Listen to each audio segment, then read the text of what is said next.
कुफरी में स्कीइंग का लुत्फ उठाने और पूरा दिन मौज मस्ती करने के पश्चात कुमार, कामना, प्रशांत और पायल शाम को शिमला की ओर बीएमडब्ल्यू में जा रहे थे। सर्दियों के दिन, जनवरी का महीना, शाम के 6 बजे गहरी रात हो गई थी।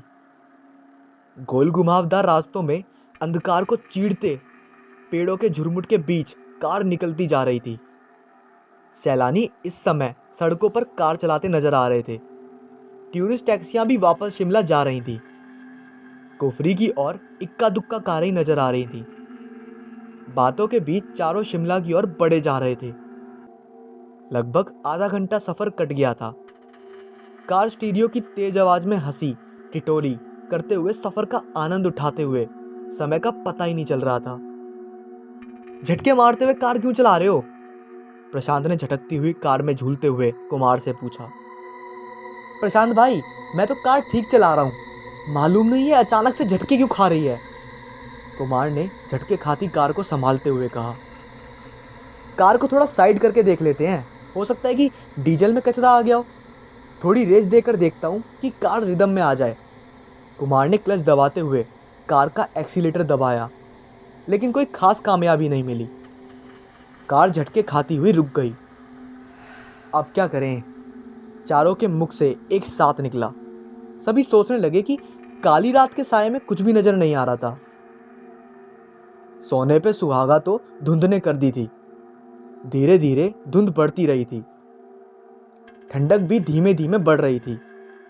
कार सड़क की एक साइड पर खड़ी थी। इक्का दुक्का कार टैक्सी आ जा रही थी।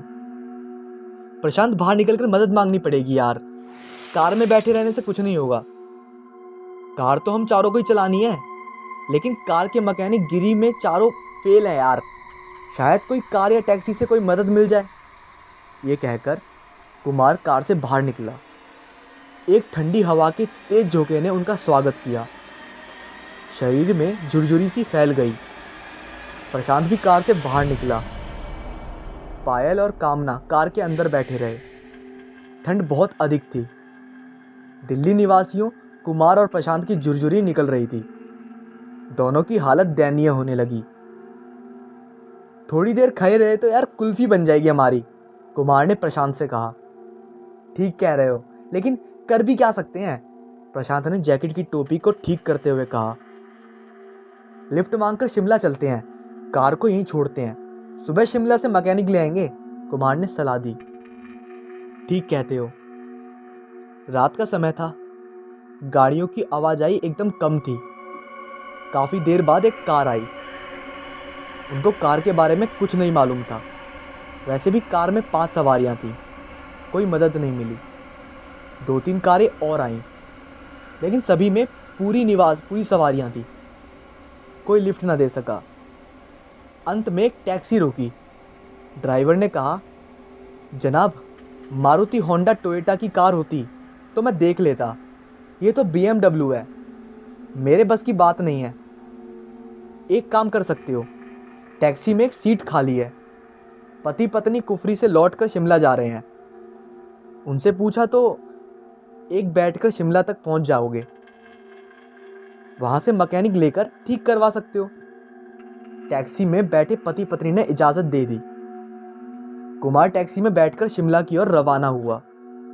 प्रशांत कार में बैठ गया। प्रशांत, पायल और कामना बातें करते करते समय व्यतीत कर रहे थे। धुंध बढ़ती जा रही थी। थोड़ी देर बाद प्रशांत पेशाब करने के लिए कार से उतरा।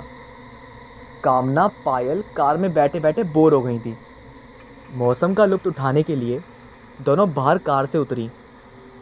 कपकपाने वाली ठंड थी। कार में बैठो, बहुत ठंड है, कुल्फी जम जाएगी, प्रशांत ने दोनों से कहा। बस 2 मिनट, मौसम का लुत्फ लेने दो, फिर कार में बैठते हैं, पायल और कामना ने प्रशांत को कहा। भूतिया माहौल है, कार में बैठते हैं, प्रशांत ने कहा। प्रशांत की बात सुनकर पायल खिलखिलाकर हंसने लगी। भूतिया माहौल नहीं, मुझे तो फिल्मी माहौल लग रहा है। किसी भी फिल्म की शूटिंग के लिए परफेक्ट लोकेशन है। काली अंधेरी रात, धुंध के साथ सुनसान पहाड़ी सड़क, हीरो हीरोइन का रोमांटिक मूड, स्विंग सॉन्ग। कौन सा गीत याद आ रहा है? तुम दोनों गाओ। मेरा रोमांटिक पार्टनर तो मैकेनिक लेने गया है, कामना ने ठंडी आह भर के कहा। तीनों हंस पड़े। तीनों अपनी बातों में मस्त थे। उनको मालूम ही नहीं पड़ा कि कोई उनके पास आया है। एक शख्स जिसने केवल टी शर्ट पैंट पहनी हुई थी प्रशांत के पास आकर बोला, आपके पास माचिस है क्या? इतना सुनकर तीनों चौंक गए। जहाँ तीनों ठंड के मारे कांप रहे थे, वहीं वह शख्स केवल टी शर्ट और पैंट पहने था। कोई ठंड नहीं लग रही थी उसे। प्रशांत ने उसे ऊपर से नीचे तक गौर से देखा और कहा, आपको ठंड नहीं लग रही क्या? उसने प्रशांत के इस प्रश्न का कोई उत्तर नहीं दिया, बल्कि बात करने लगा। आप भूतिया माहौल की अभी बातें कर रहे थे। क्या आप भूतों में विश्वास करते हैं? क्या आपने कभी भूत देखे हैं? नहीं, दिल्ली में रहते हैं, ना तो कभी देखा है और ना कभी विश्वास किया है भूतों पर, प्रशांत ने कहकर पूछा।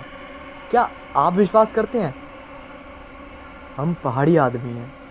हर पहाड़ी भूतों को मानता है, उनका अस्तित्व होता है।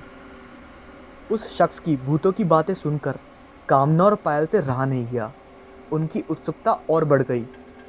भाई कुछ बताओ भूतों के बारे में, फिल्मी माहौल हो रहा है, कुछ बताओ। उस शख्स ने कहा, देखिए हम तो मानते हैं, आप जैसा कह रहे हैं कि शहरों में भूत नज़र नहीं आते, हो सकता है नहीं आते होंगे, मगर पहाड़ों में तो हम अक्सर देखते रहते हैं। कहाँ से आते हैं भूत और कैसे होते हैं, नज़र क्यों नहीं आते? प्रशांत ने पूछा। उस शख्स के हाथ में सिगरेट थी। वह सिगरेट को हाथों में घुमाता हुआ बोला, भूत हमारे आसपास ही होते हैं, वे रोशनी में नज़र नहीं आते। होते कौन है भूत, कैसे बनते हैं? पायल ने पूछा। यहाँ पहाड़ों के लोगों का मानना है कि जो एक्सीडेंटली मारा जाता है ना, वो भूत बनता है, या फिर जिसका कत्ल कर दिया जाता है वे भूत बनते हैं। उस शख्स ने कहा, क्या वे किसी को नुकसान पहुंचाते हैं या मारपीट करते हैं? प्रशांत ने पूछा। अच्छे भूत किसी को कुछ नुकसान नहीं पहुंचाते। अच्छा मैं चलता हूँ, सिगरेट मेरे पास है, आपके पास माचिस है तो दीजिए, सिगरेट सुलगाते लेता हूँ, उस शख्स ने कहा। प्रशांत ने लाइटर निकालकर जलाया। उस शख्स ने सिगरेट सुलगाई। लाइटर की रोशनी में सिर्फ सिगरेट नजर आई। वह शख्स गायब हो गया। लाइटर बंद होते ही वह शख्स नजर नहीं आया। तीनों के मुख से एक साथ निकला, भूत। तीनों प्रशांत, पायल और कामना का शरीर अकड़ गया और बेसुध होकर एक दूसरे पर गिर पड़े। अकड़ा शरीर, खुली आंखें, लगभग मृत्यु देह के समान तीनों मूर्छित थे। वह शख्स कुछ दूरी पर सिगरेट खड़ा होकर पी रहा था। तभी वहाँ आर्मी का ट्रक गुजरा। उसने ट्रक को रुकने का इशारा किया। ट्रक ड्राइवर उसे देखकर समझ गया कि वह कौन है। ट्रक से आर्मी के जवान उतरे और तीनों को ट्रक पर डाला और शिमला के अस्पताल में भर्ती कराया। कुछ देर बाद कुमार कार मैकेनिक के साथ एक टैक्सी में आया। अकेली कार को देखकर वो परेशान हो गया कि तीनों कहाँ गए। वह शख्स जो कुछ दूरी पर था, उसने कुमार को बताया कि ठंड में तीनों की तबीयत अचानक से खराब हो गई। आर्मी के जवान उन्हें अस्पताल ले गए हैं। ये कहकर वह शख्स विपरीत दिशा की ओर चल दिया। मैकेनिक ने कार ठीक की और कुछ देर बाद शिमला की ओर रवाना हुए। कुमार सीधा अस्पताल गया। डॉक्टर से बात की। डॉक्टर ने कहा कि तीनों को सदमा लगा है। वैसे घबराने की कोई बात नहीं है, लेकिन सदमे से उभरने में समय लगेगा। कुमार को कुछ समझ नहीं आया कि उन्होंने क्या देखा कि इतने सदमे में आ गए। अगली सुबह आर्मी ऑफिसर अस्पताल में तीनों को देखने आया। IML अरोड़ा ने कहा, मेरी यूनिट ने इन तीनों को अस्पताल में एडमिट कराया था। कुमार ने पूछा, मुझे कुछ समझ में नहीं आ रहा कि अचानक से क्या हो गया। कर्नल अरोड़ा ने कुमार को रात की सारी बातें ब्रीफ में समझाई कि वह शख्स भूत था, जिसे देखकर तीनों सदमे में चले गए और बेसुध हो गए। वह एक अच्छा भूत था। अच्छे भूत किसी को नुकसान नहीं करते। उसने तीनों की मदद की, हमारे ट्रक को रोका और कुमार के विपरीत आने तक वहीं रुका रहा। शाम तक तीनों को होश आ गया। 2 दिन बाद अस्पताल से छुट्टी मिली और सभी दिल्ली वापस गए, लेकिन सदमे से उभरने में लगभग 3 महीने लग गए उन्हें। आज 7 साल बीत गए उस घटना को। चारों कभी भी घूमने रात को नहीं निकलते। नाइट लाइफ बिल्कुल बंद कर दी। घर से ऑफिस और ऑफिस से घर, बस यही रूटीन है उनका। उस घटना को याद करके आज भी उनका बदन ठंडा हो जाता है।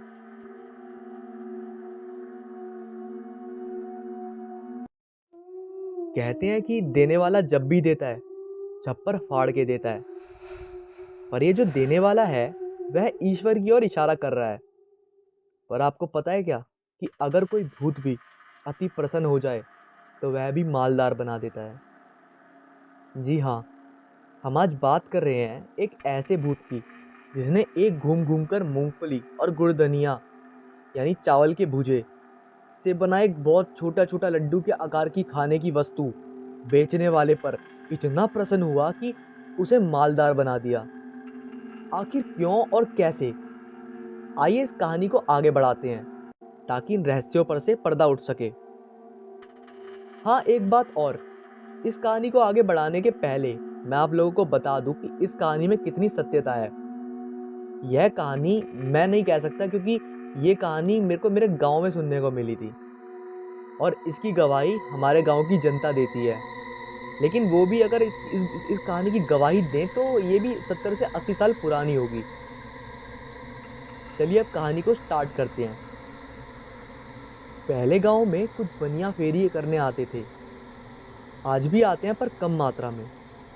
कोई छोटी मोटी खाने की चीज़ें बेचता था तो कोई श्रृंगार के सामान, धनिया मसाला आदि। ये लोग एक दौरी यानी एक पात्र में इन सामानों को रखकर गांव-गांव घूमकर बेचते थे। आज तो ज़माना बदल गया है और गांव में भी कई सारी दुकानें खुल गई हैं। और अगर कोई बाहर से बेचने भी आता है तो ठेले पर सामान लेकर या साइकिल आदि पर बर्फ़, आइसक्रीम आदि लेकर आता है। हाँ, तो ये कहानी एक ऐसे ही बनिए से संबंध रखती है जो गांव-गांव घूमकर मूंगफली, गुड़ धनिया, मसल पट्टी आदि बेचता था। इस बनिए का नाम रामधन था। रामधन सूखी पगडंडियाँ, बड़े बड़े बगीचे आदि से होकर एक गांव से दूसरे गांव जाता था। रामधन रोज सुबह सुबह मूंगफली, गुड़ धनिया आदि अपने पात्र में रखता था और दूसरे गांव निकलता था। एक गांव से दूसरे गांव होते हुए मूंगफली गुड़ धनिया बेचते हुए वह शाम को ही घर वापस लौटता था। जब वह अपनी दौरी उठाए चलता और बीच बीच में बोलता, ले गुड़ धनिया, ले मूंगफली, ले मसल पट्टी, दांत में सट्टी, लड़का खाई सयान हो जाई, बूढ़ी खाई जवान हो जाई। उसकी इतनी बात सुनते ही बच्चे अपने अपने घर की ओर भागते हुए ये चिल्लाते थे कि मसल पट्टी वाला आ गया, मूंगफली वाला आ गया।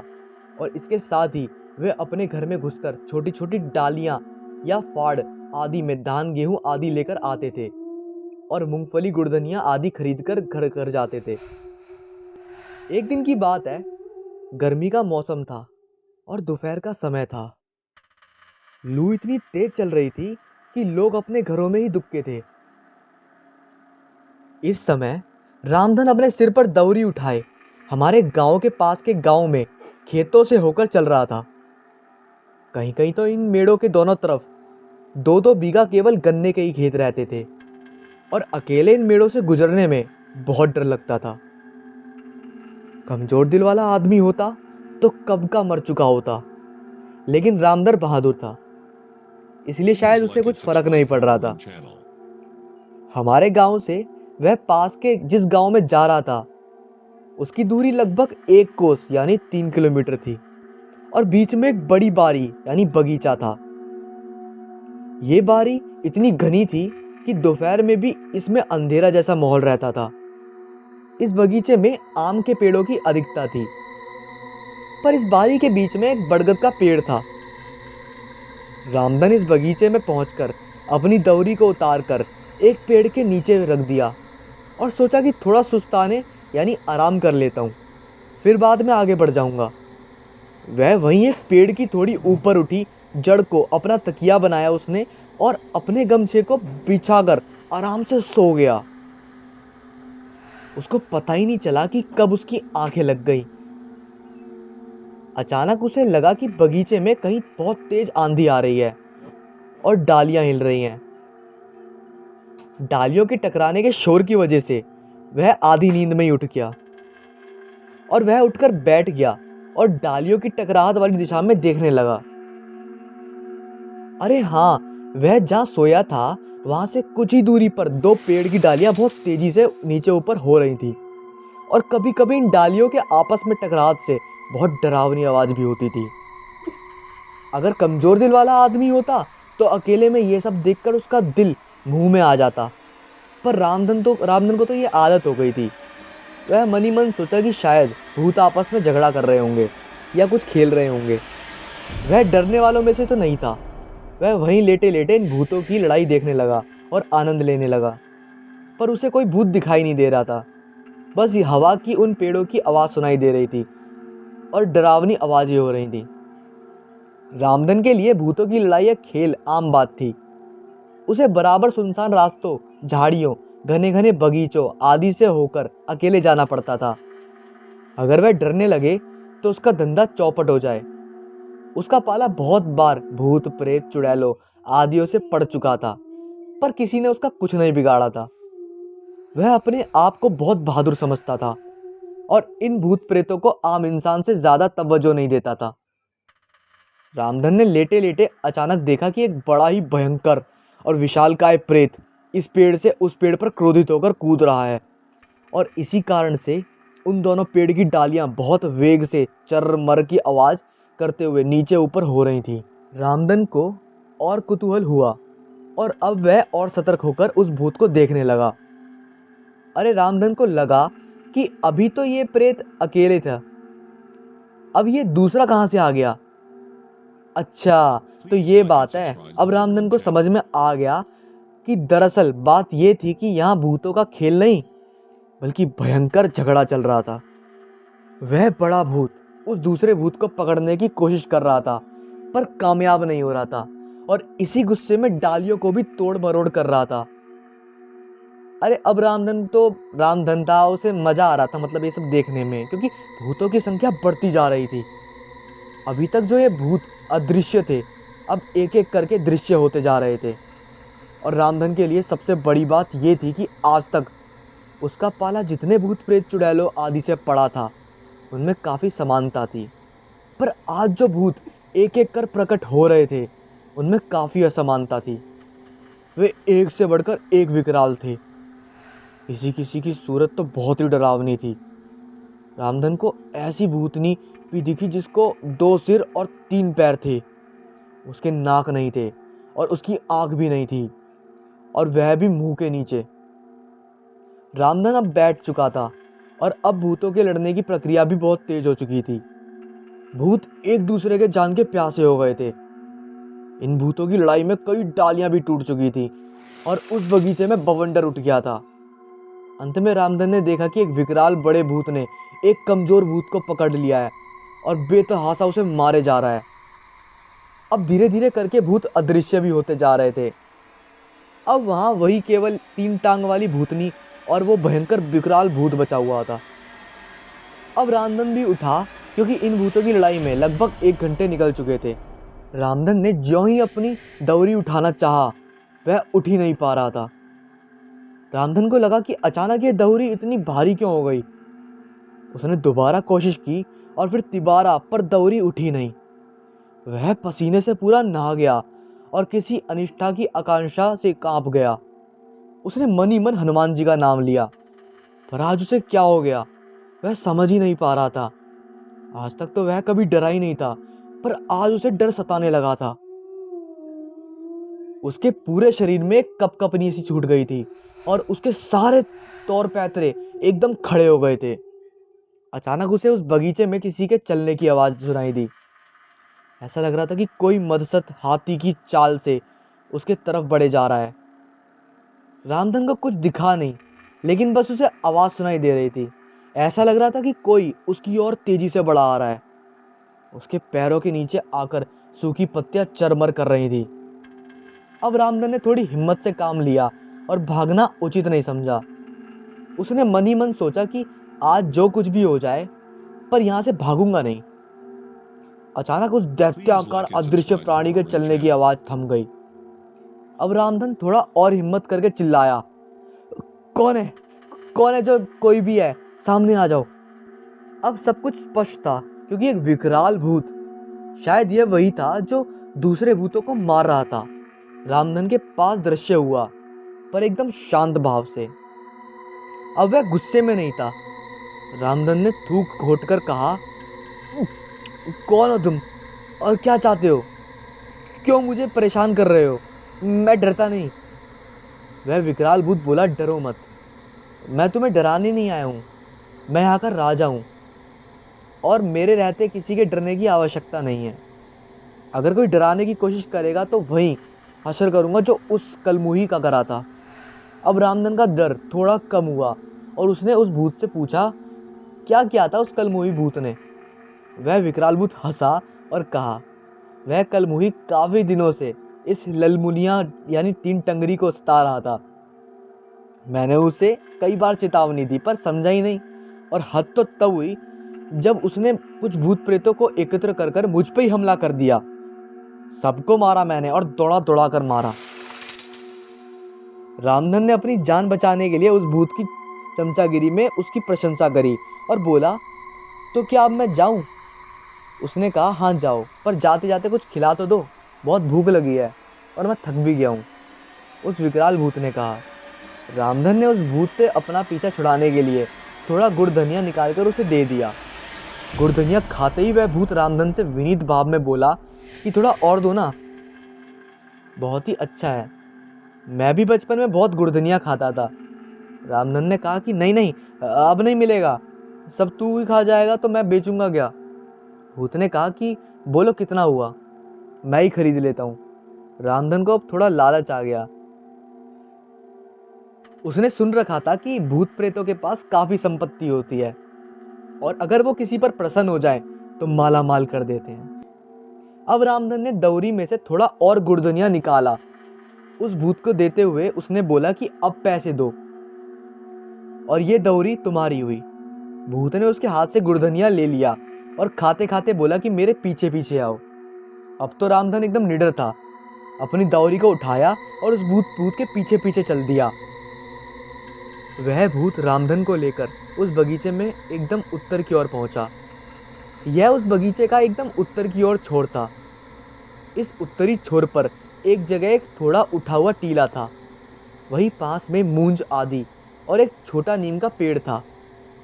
उस नीम के थोड़ा आगे एक छोटा सा प्लास का पेड़ था। उस विकराल भूत ने रामधन से कहा कि इस प्लास के पेड़ के नीचे खोदो। रामधन ने कहा कि मेरे पास कुछ खोदने के लिए तो नहीं है, तुम ही खोदो। रामधन की बात सुनकर वह भूत आगे बढ़ा और देखते ही देखते वह और विकराल हो गया। उसके नख खुरपों की तरह हो गए और इन्हीं नखों से वह उस प्लास के पेड़ के नीचे लगा खोदने लगा। खोदने का काम जो ही खत्म हुआ त्यों ही रामधन ने उस गड्ढे में झांक कर देखा। उसे उस गड्ढे में एक बटुआ मिला। अब तो वह बिना कुछ सोचे समझे उस गड्ढे में प्रवेश करके उस बुटले को उठाने लगा। बटुआ बहुत भारी था।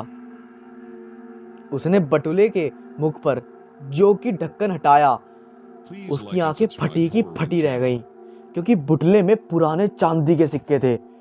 वह बहुत प्रसन्न हुआ और अपने दौरी में सारा सामान उस भूत को दे दिया और बोला कि ये सब खा जाओ।